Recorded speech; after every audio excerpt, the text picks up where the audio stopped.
This is O-Talk, a podcast covering the Ontario Hockey League. From people within the game. Oh, yeah.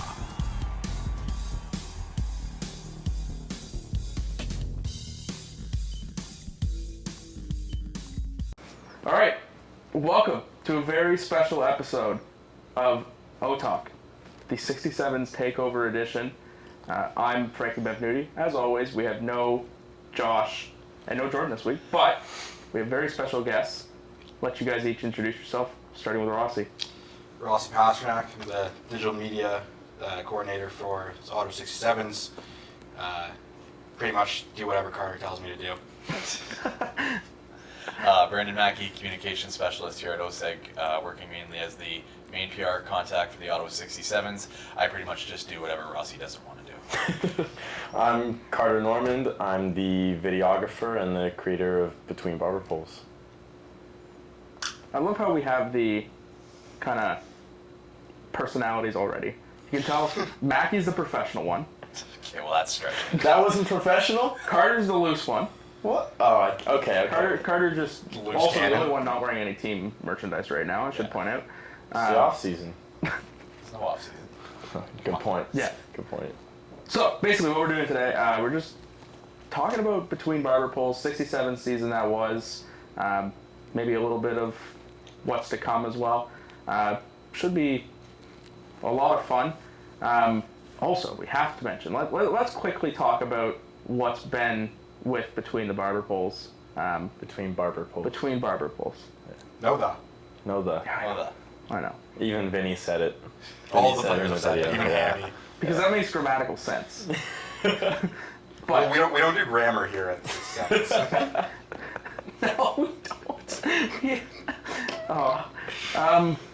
Yeah, like, Carter, tell us about the show. I mean, it's inspired by, like, multiple shows that I watched growing up. For the most part, though, it's just for people who like hockey in general. Like, it could be junior hockey, it could be just fans of hockey in general that just want to get a better look, like, behind the scenes and stuff. But in terms of, like, my inspirations for the show, it's from, like, Last Chance U and Raptors Open Gym. And you can see, like, if you are into film and video, if you watch those series and then you watch my series, you can kind of tell where I'm taking inspiration from and, you know, like, how I edit it, my pacing, and certain shots from it. So, yeah. So we're 6 episodes deep now. There's 2 more. The finale comes out on Thursday. Yep. What's it been like watching them all come out and, you know, your baby is being born, so to speak? I mean, I haven't really watched them as they come out because I've watched every episode like hundreds of times now and every scene hundreds of times. But having them be released, seeing them on YouTube, you know, like, the response on social media is, I mean, it's crazy because, like, a year ago, like, in the summer, I was planning everything like in, like, a Google Docs form that I sent to Rossy, I'm pretty sure. And it was all over the place. It was not well put together. Honestly, if we go back at it, look at it now, it might look pretty similar. Like, in terms of, obviously, like, there's certain storylines that came up that were different, Vinny being a huge one, but, like, there's a lot of things where we hit exactly what you wanted. Yeah, like the billet house and stuff like that. And, like, I'd say episode 6 is kind of around where we planned it because it was all about, like, the end of the season. We wanted to get away from, like, off the ice. So that's what the off-day golfing was all about. So, yeah, it's been pretty cool to see it all come together because when I was planning this last summer, I was like, is this really going to work out? Is it going to work out? And I guess it did, so. It's kind of funny, right? Because I think, and I don't want to speak for you here, but I think one of the things you did really well with this show was you prioritized the showing of the displaying of the junior hockey experience rather than the on-ice results and the hockey itself. But through the team's performance, the hockey kind of organically came to the forefront, right? Like, am I right in that kind of assessment? I got lucky that we had, like, a historic run because it kind of just blended in with everything, like, off the ice stuff. You know, the guys were in good moods and stuff like that. So, like, if you're having a losing season, it's not that easy to stick a camera in guys' faces on an off day or at 6 a.m. going into practice, like if you're on a losing skid, and I was like, hey Brad, can I come over at 5:30 and record you getting ready for practice at 6 a.m. for the 4th day in a row? He would say no. Yeah. So yeah, I got lucky in that term of us having a good season. And so. even with the day in the life thing, like we tried that a couple of times before. if you remember, you want to tell that story?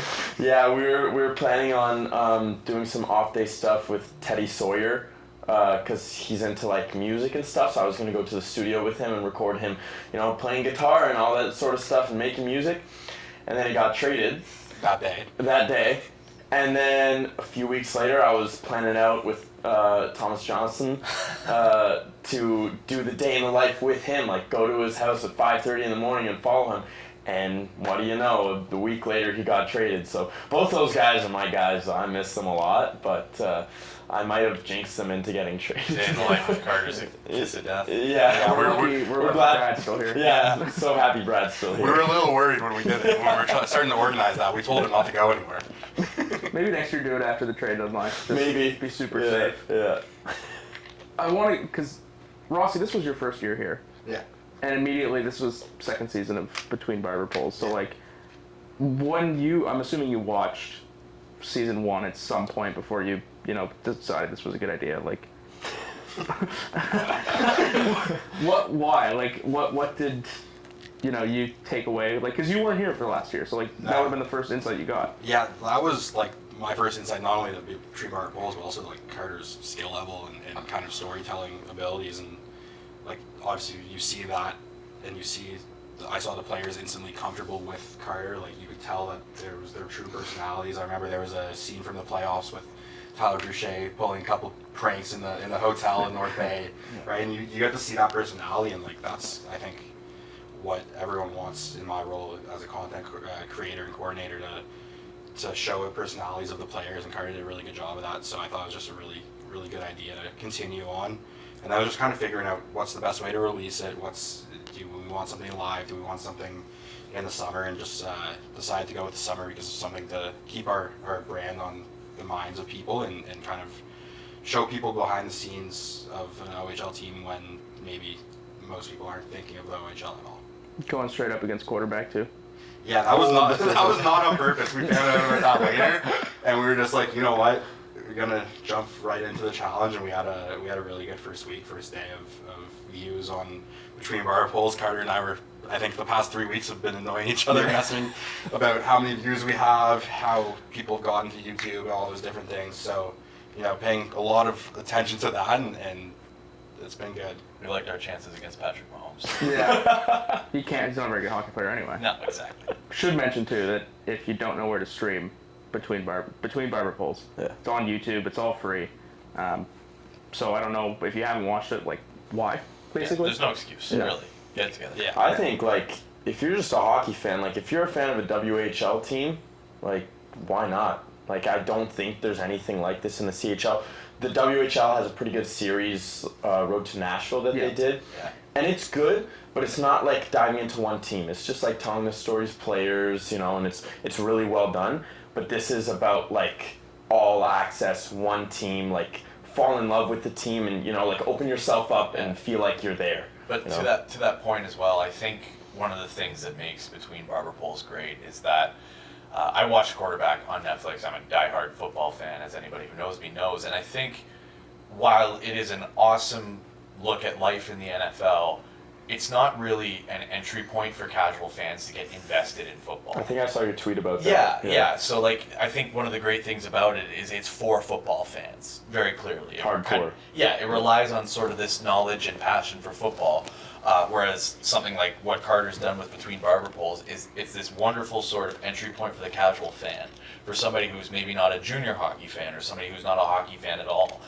You get to see these players, their personalities, the staff members, what they go through on the day-to-day, and you fall in love with them as people. And that's what draws you into the hockey, and that's what makes you a fan of the OHL and of the Ottawa 67's. And I think that, to me, was the best thing and the most impactful thing about the show this year was just it was such a great entry point for somebody to get invested in the team and in the league.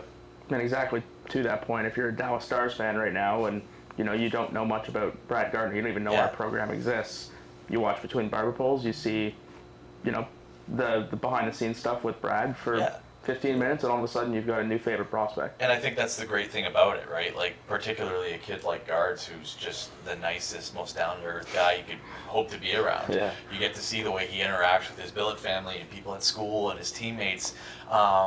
You see what an awesome guy he is to be around, but you also see that fiery competitiveness on the ice when he's going at guys, even going at Brady Stonehouse in practice, right? Yeah. And I think that is the coolest thing about it too. Like you mentioned, Frankie, you have these fans now from wherever who can fall in love with these players and with this Ottawa 67's program, and I think that to me is a testament to the great job that Carter did, not only on the production of the show, but also the trust that people have in him and having him being around. You see their personalities come out, and you see how relaxed they are. You'd forget the camera was even there, and I think that's one of the coolest things about the show. I was about to ask you about the trust, because you've gone into the locker room, you've been around the guys all the time. Yeah. How has it been so successful? I think just like waiting it out, like, cause like season 1, like I just started showing up a little bit more, cause like last year, like not this past season but the season before, there was a lot of COVID stuff still going on, right? Like I wasn't allowed in the room until like a month before playoffs, and then that's when I really started filming their meetings here and stuff like that, and I know Dave started like realizing I was around more. And then playoffs being on the road was a good stepping stone in my first year with the team. Like I got to talk to Dave more on like off days or whatever at team meals and stuff like that. And just taking it slowly, kind of, I guess. Like I didn't just come in here day one and like have a meeting with Dave and just be like, okay, I'm filming everything. Because he would just say no, and then I wouldn't be. It was just like the gradual like way of like taking steps and going like that. Like I never even had a meeting with Dave, right? Like I just took it slowly, and he kind of like just built trust throughout that process, I guess. I think a big thing, like even Dave told me during the exit meeting day, like all 4 of us and the social team in general would be around so often that it just became normal. Like people would just be used to seeing us around on game day or practice day or an off day when they're going on the road. Like we're going to be there filming them going on the bus. Like we became part of that everyday routine for the players to the point where it was just a normal thing. Yeah. So they're not being extra. They're not distracted, right? Yeah. That's the whole point. You mentioned Dave though, and I think it's really funny because on the exterior, very prickly guy. I think we can say, right? Like prickly's the word. Yeah. He's a teddy bear. Yeah. But when you do get to know him, he's very soft sometimes, and he's very funny. His sense of humor is very different, I guess, but he's a very funny guy. So like, I want to know everybody's favorite Dave Cameron story from the year. Oh, I got too many to count with Dave, and even less that I can say on camera. Not such I think for me, it's been a privilege as somebody who grew up a fan of the Ottawa Senators and a fan of hockey in general to be around a guy like Dave, because I remember very fondly the Hamburglar run that the Sens had under Dave. So there's a lot. Like I'll never forget when, for people who are familiar with the Hamburglar run, when Mark Stone scored in overtime against Pittsburgh to essentially save Ottawa's season and was instrumental in getting to the playoffs. There's a great shot of the bench, and the bench just erupts, obviously, and the guys pour off the bench. Dave doesn't react, like doesn't even crack a smile, just walks the locker room. And then when he coached Canada to gold at the World Juniors, and they scored in overtime to win the game, you see Dave jump up with the double fist pump. I thought that was cool. It just kind of shows the growth in Dave as a person. But I think, like, on a personal note, my favorite Dave memory from this season was probably when we had the team dinner at the end of the season with the Booster Club and everything. And this obviously wasn't stuff that was really on camera, but we were presenting the awards to the players for the season that they'd had right before the playoffs started. And Dave could have came and sat with anybody. He could have gone and sat with the players. He could have gone and sat with the other coaches, the executives. But Dave came and sat at our table and hung out with us for the night. And I just think that speaks to who he is as a person. Dave is really appreciative of people who put in the hard work. And if you're one of Dave's people, Dave's going to take care of you. So I think that just, to me, I really appreciated that gesture, however small it was, and he probably didn't think anything of it. That's just, Dave being Dave. Yeah. But I think that probably is my favorite memory of Dave from the season, other than the Peterborough game in December. Oh, even the Peterborough game in the playoffs, right? Like you mentioned him not getting too excited for many things, but I remember when he came off the ice that day. Yeah. He was. Yeah. The high fives were very hard. Yeah, he almost broke my hand. Yeah. Yeah. If you've seen Dave in the gym, Dave's jacked. Dave almost knocked me over Dave with is that high jacked, five. like actually jacked. Yeah.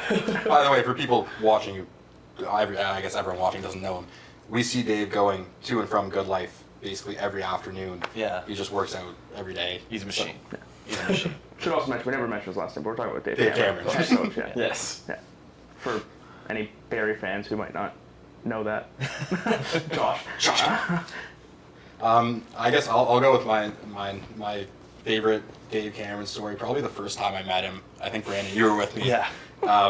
And we have an old logo. It's even on the walls here behind Carter, but it has a little extra outline around our numbers. And that was like the first thing when I was hired was I was shown that and kind of told to look out for that.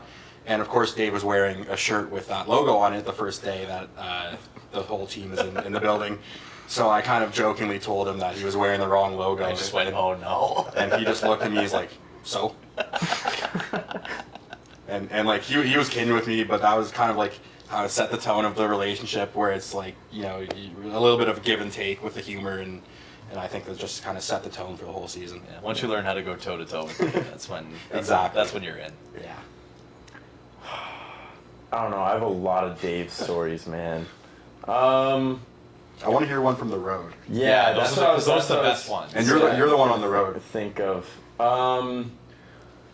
I'd say one time we were stopping for food after morning practice. Yeah, morning practice, and it was in Oshawa. During round one? Yeah, round one. And we stopped to get food, and I walked in like last. Like I got off the bus last. I just stay out of everyone's way when I'm on the road. And we walk into the restaurant, and everyone's sitting down at tables. And as soon as I walk in, he was already sitting down at a table in the corner. He goes, "Carter, come over here. Come sit here. Yeah, come here." And I went and I sat down with him, and we just ate, and like we just talked the whole time. Like he's from PEI, and I have family in PEI, so we just talked about that sometimes. He made fun of me. Shocker. Yeah, no, he made fun of me when we were at that lunch, because the night before I had went out for food with Hammy and Kenny, and I got fish and chips, which is kind of a PEI thing. So Hammy and Kenny were ripping me all night for getting fish and chips. Not sure why. But they told Dave the next day, and Dave was having a good laugh about it and making fun of me for getting fish and chips when we sat down for lunch together. So that was a funny Dave Cameron story. There's so many good ones. Yeah. Like even when we were on the road in Oshawa, we went to Steelhead's Battalion. Frankie and I, Yeah. And Dave found out about it, and he texted Carter and said, "Get me a picture of Rossy at that game." Yeah. So the next day, I think it was after we won Game 4, you got questioned about it. Yeah. It was in between Game 3 and Game 4. Yeah. So I got questioned about it. Dave came up to me and was like, why weren't you at the hotel? Why aren't you at practice in the morning? And I'm like, well, me and Frankie went to Mississauga game kind of to watch them versus North Bay in the playoff series. And we told him it was pre-scouting. Yeah, we told him it was pre-scouting basically. So Dave told me to have a scouting report on his desk by 9 a.m. the next morning, which He didn't. I didn't. But so if anyone's wondering, that was my one and only chance of becoming an assistant coach. Yeah. For a lot of us, it happens. But And I need to emphasize how crazy it is to get a text from Dave. Like, I can't get a hold of Dave at the best of times when I need something. Yeah. So to get a text unprompted saying, "Get me a picture of Rossy at the game," is hilarious. Well, the scariest moment of my life was I sent the series when it was like finished, episodes 1 through 8, like the first draft, to Dave Cameron over text. Oh boy. And it 100 didn't- times. It didn't send for the first 3 times. I'm texting Rossy. I'm like, this has never happened. If I'm spamming Dave Cameron with the series, I don't know what I'm gonna do. Probably wouldn't even notice. Well, I don't know. Check his phone 10 days later. And then like an hour later, like no text back or nothing.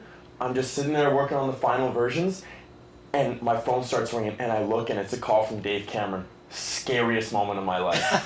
And then I picked it up, and he asked if I was going to Blues Fest. So I don't know. I don't know what I was scared for. It is scary. Like, I texted him, we did a piece on him becoming OHL Coach of the Year, or CHL Coach of the Year, and then I texted him, and he called me from his landline in PEI. No idea it was him. Answer it. He goes, Francis! Francis. So for context, he calls everybody named Frankie Francis. Yeah. Francis Morelli. Francis Morelli. Francis Morelli. Yeah. I think my favorite one, though, is when we practiced at some arena, like not even 10 minutes away from here, and none of you guys showed up. And then I was there. Me and all my spare time. Yep. And your car. In my car. But Dave stopped practice to have all the players give me a round of applause for being there. It was both very... I don't like being put in the spot, so it was very awkward. But like...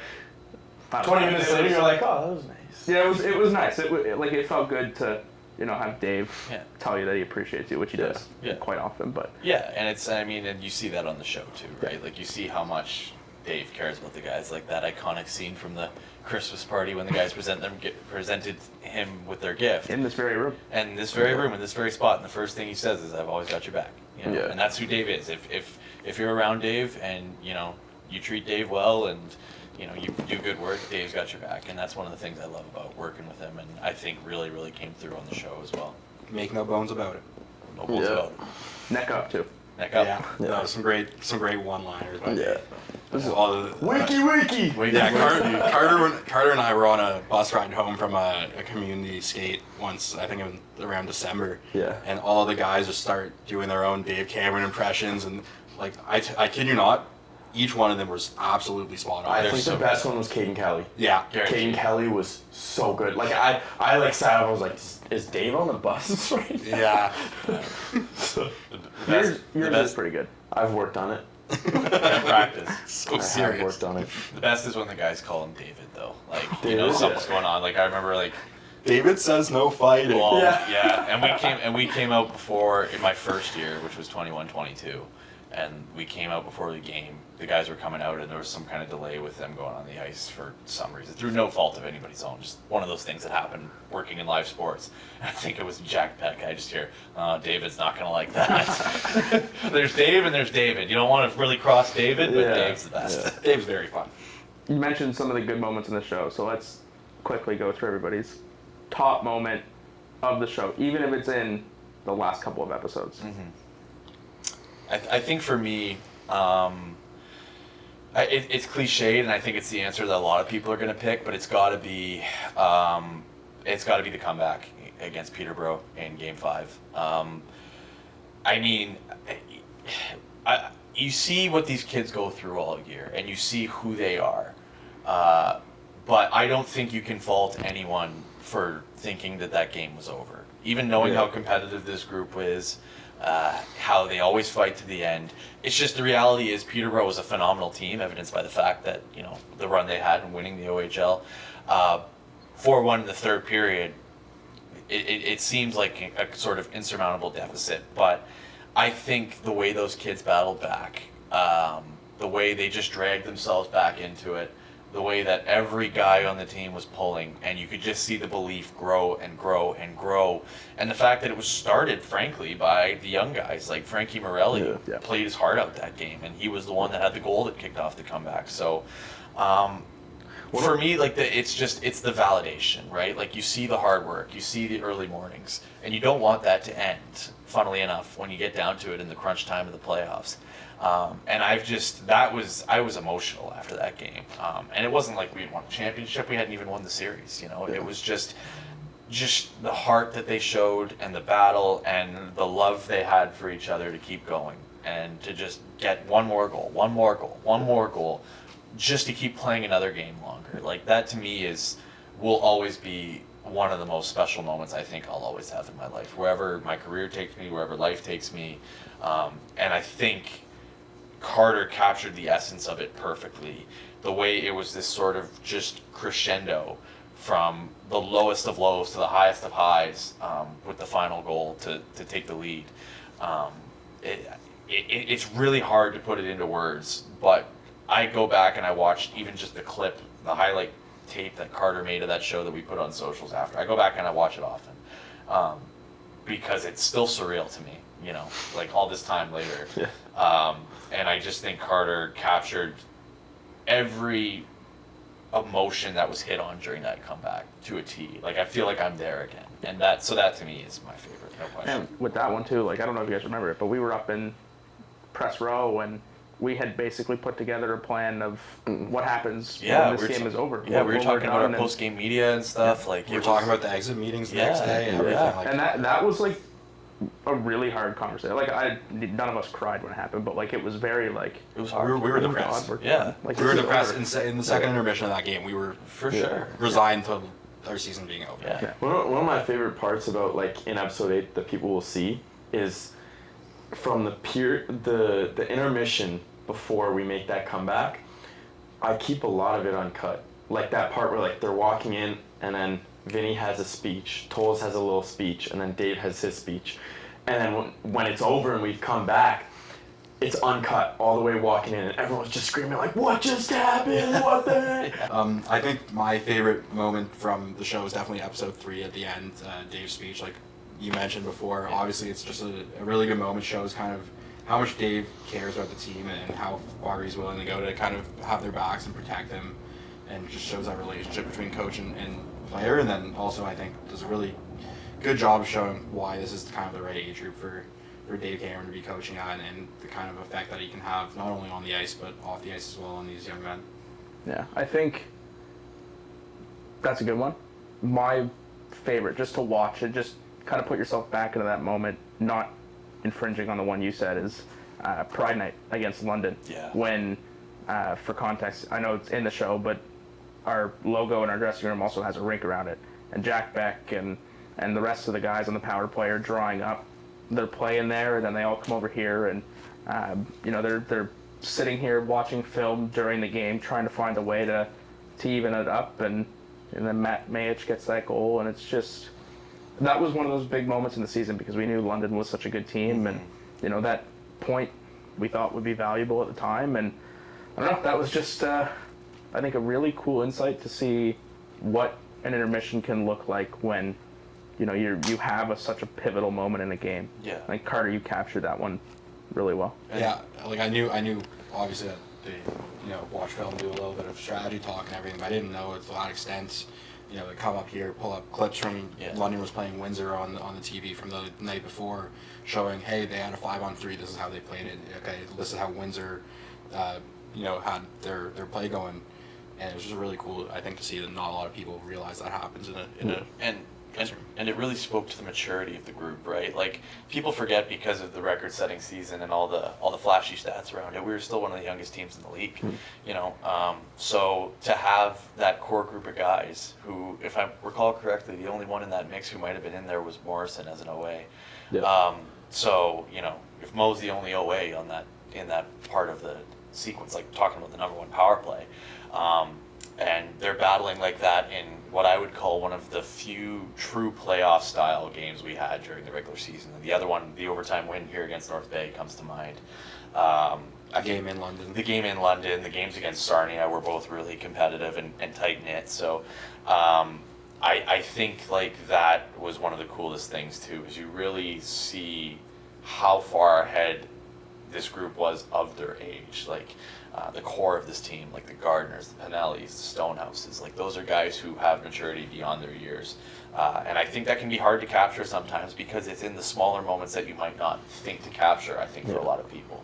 But with the way that Carter was around these guys and had their trust and could be in there during the strategy sessions and stuff like that, I think it was all what added to the show and how, you were able to give our fans this really great look at who these guys are as people, and I think that was so cool to me. I guess we shouldn't forget about Carter.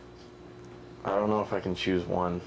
Like, You tell me that you want to go so bad and you can't even have one. No, but like I have like 3 that I can't decide from. It's the intro to episode 6. Yeah. That intro is just like, especially after episode 5, like clicking off that, it's so like the Vinny story, and then a shootout loss. Like the vibes just come back up, and just every clip in that, just like it shows the players' personalities. I love that intro so much. And then the last 2 would be from the finale, the off day in between the games. Yep. I'm not gonna say like too much about it because I want people to experience it. We kept that for the show completely. Like, Yeah, we didn't show any of exactly. that live. It just shows like these guys have lost 2 games in a row, and there's a lot of doubt, right? Because like we're the top seed, best team in franchise history, and then we're down 2-1 against Peterborough, and it just shows like they're still kids. Like they're still kids. It really shows like that there's pressure and all this stuff, but they can still relax. And I really wanted to show that in that part, so that's why it's one of my favorite parts. And then my 3rd favorite part of the show is probably the ending. Like it's just so perfect, I think. Like when you watch that ending with the interviews and then the credits. Yeah, the credits is going to be a surprise for a lot of people. Like, and it'll definitely hit them too. I think if they watch through it all, it'll hit them. They'll be emotional, but at the same time, at the end, they'll be excited for next season. I think for sure. So we've got favorite Dave moment, favorite moment from the show. Real quick, anything that didn't make the cut that you look back on this year and look at as like something people need to know about? I don't think it's a thing that didn't make the cut. Obviously, like Carter didn't film it, but I remember when Barry came to town. Your co-host Josh Kim, shout out Josh, really big Pavel Minchikov fan, and basically asked if we can get an autograph. And Pav's kind of funny with those. He likes to play some jokes on people sometimes. So I came in there and we both came up with the idea to sign the score. I think it was we beat them 4-1. 4-1? Yeah. 4-1. So Pav signed his name and then put the score under for the puck to give back to Josh. So, I mean, that's, again, one of those things that shows the personality of the players and something behind the scenes that didn't make the cut.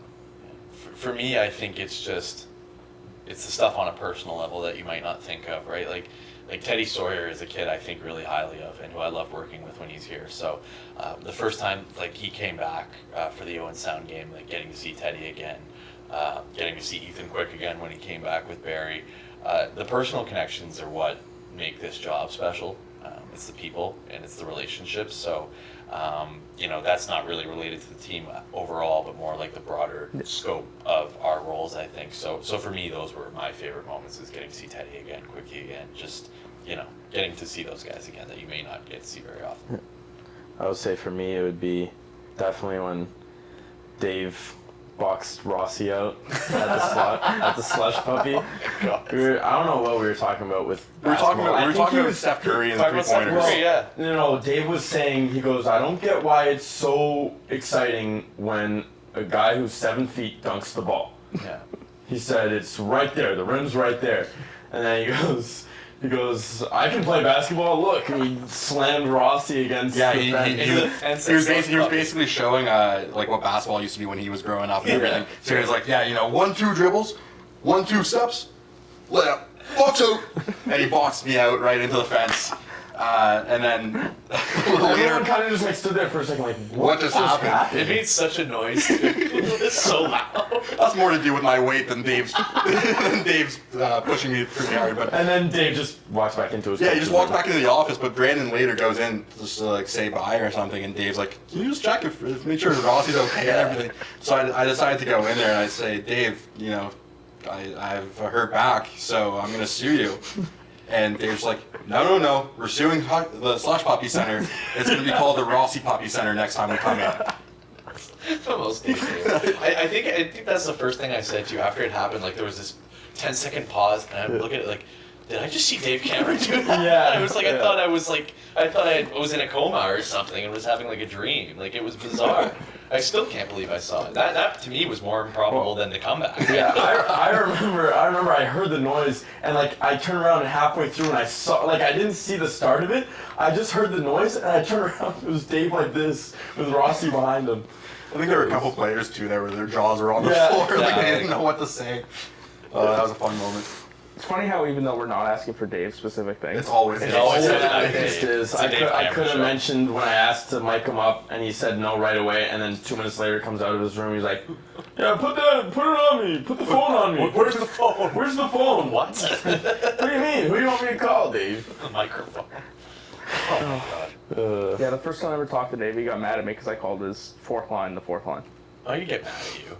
It was, why do you assume that's my fourth line? Yeah, I he scared me so bad that day. I know. One time, I went into his office to ask him about something, and he asked me to choose his starting lineup.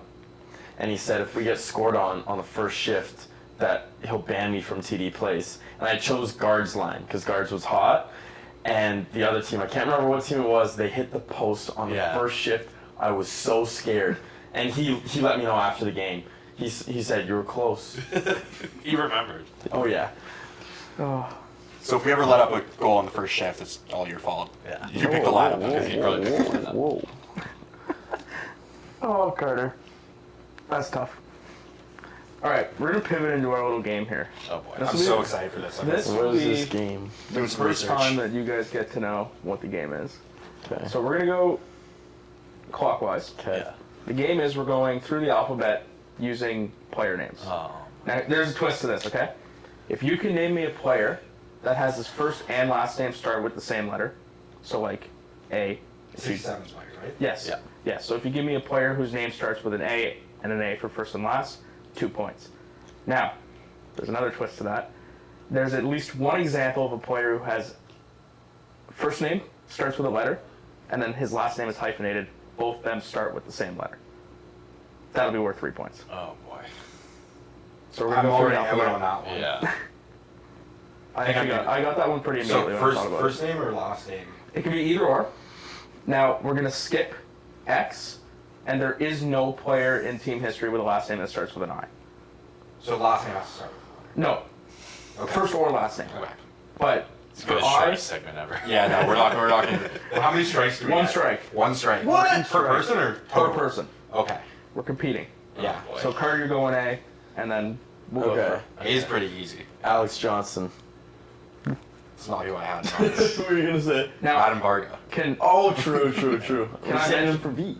I've only been here a year, by the way, for can everyone I mention watching. too? The person with the 3 points was actually right there. It was Andrew Abelasili.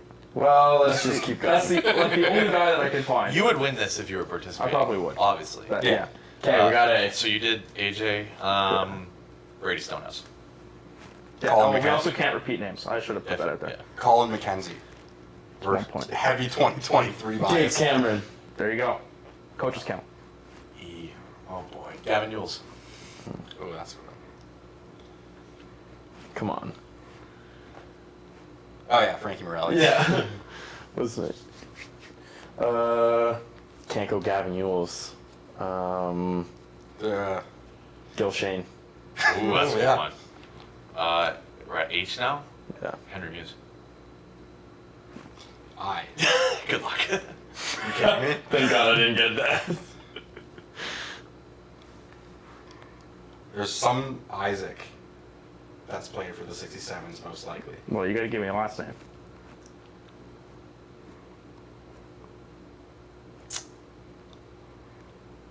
That didn't land on me because I can't think of one. Yeah.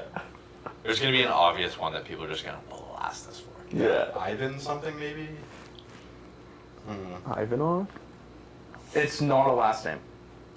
There has never been a player with a last name that starts with an I. I would get this one. Like, you guys would be a little bit better. I'm not much better. I'm not. No. We haven't I even wouldn't named get it. historical guys. It's all just guys we work with. Yeah. Yeah.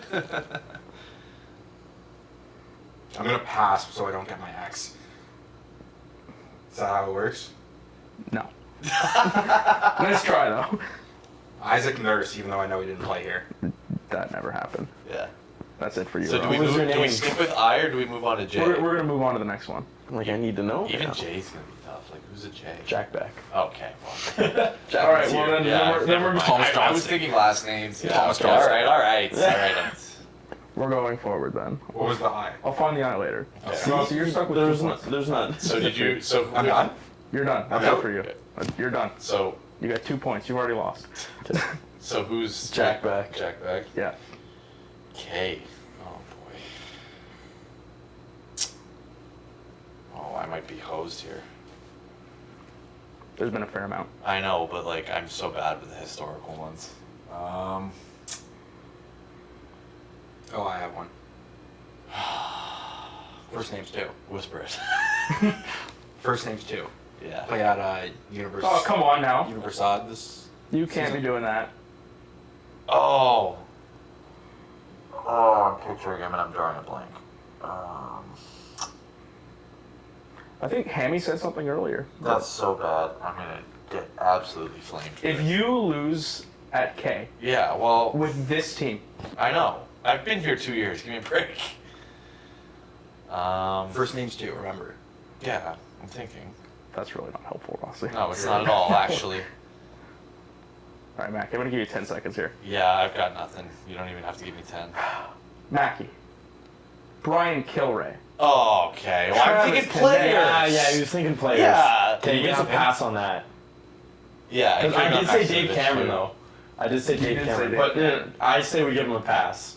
'Cause he was I'll thinking take players. over. Yeah, well, if I'm working Kyle on Maximovich. yeah, if we're going staff, like I would have gone killer, obviously. Yeah. But Okay. Okay, you don't have to give me a pass. Like, but Carlo, I'm curious to see how far you can go. Luca Pinelli. You know the alphabet better than I do. We already did Hank and Frank. there's like 4 other defensemen you could pick for M. Oh, Pavs. Michikov, because you didn't even say Yeah, the Pavel word Michikov. Yeah. Pavel Michikov. And Norm Millie. That's a good one. Yeah. Very good one. Oh. Oh, it was a little tougher.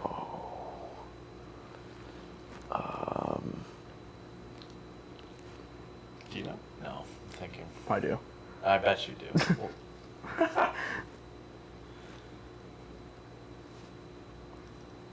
Orville Johnson. What in the world are you doing? What? Orville. Company? First name starts with an O. Not- Owen. not- Owen. Not, Is there an Owen? not Oliver, not Owen. He goes Orville. Yeah. You play with King Clancy? No, I was eating popcorn yesterday. There's a couple, but I can't think of any that are recent. Are there? Oh, okay, so I don't really. No, he didn't play. Yeah, I don't know. I kind of want to just go through the rest of the alphabet and see what Yeah. we can Yeah. get. Yeah. Can anybody get a no? I can't. I don't think so. No. Who Can I give you a no? Yes, Yeah. I want you to give the ones we don't get. Yeah. Like a Ryan Orban? He didn't play. Orban, for us, right? Okay. I've never Ryan heard Orban? of He didn't that. play for us. No. Never For me, heard of Owen Nolan. Well, Orban's a good one. P. Who's P? This would have been handy to not use Pinelli at L. Or Yeah. Pavs. Yeah. Or Yeah. Honestly, like what in the. Do we have a Pete? Pav. Peter? It's Peter Lee. Pretty famous. Oh, yeah, guy. Peter Lee. Yeah, that's a good Peter one. Mrazek as well. Mrazek as well, Yeah. yeah. Q. Okay, well, I'm not getting. You, come on. Come on. Q? Oh, Jacklin. Oh, Quinn. Yeah, Come absolutely. Okay, I didn't work with Quinn. Like, I didn't I'm always either. picturing guys I work with, yeah. R's pretty straightforward. Marco Rossi. Yeah. Yeah, Marco's a good one. I think S, I think the obvious one is Steve LaForme. Steve-O, the Ox. Steve-O the Ox. T. Tyler Boucher. Yeah, Tyler Boucher, Tyler Toffoli, like, That would have got Tyler you 2 Toffoli, points. double 2 points. points, yeah, how's that? You. Thomas Uronen, Yep. Ah. recent signing. He's one of 2 players to ever have a U last Who's the name. Who's the other one? Give me 2 seconds and I'll tell you. You're supposed to know these offhand. I'm not supposed to know these offhand. It was. Where's you here? John Urbanek. Oh, yeah. V. Vinny. Vinny, yeah. That's where you wanted to keep your V for. W. Have we had a W since I've been here? Winnie. Wayne Gretzky. Wayne Mensky. Yeah, Wayne Will Gretzky. Giroir. Will Giroir for W. Genius. Yep. Nick Not really. Whitehead as well. Yeah, Nick Whitehead. Yeah, Nick Whitehead. We have. X. You said no X. There's no players that have Okay. a first name that starts with an X or last name. Y. Yanni. Chase Yanni, yeah. Johnny. Sorry. And Zed. Guy who scored a pretty famous goal for this franchise. Zingman. What was Zingman? That, I mean, that, I'm assuming you're, no, you don't mean that guy. I think that guy never played here. Come on. The guy that was on the Leafs, Mike Zingman. Yeah, that guy never played here. Okay.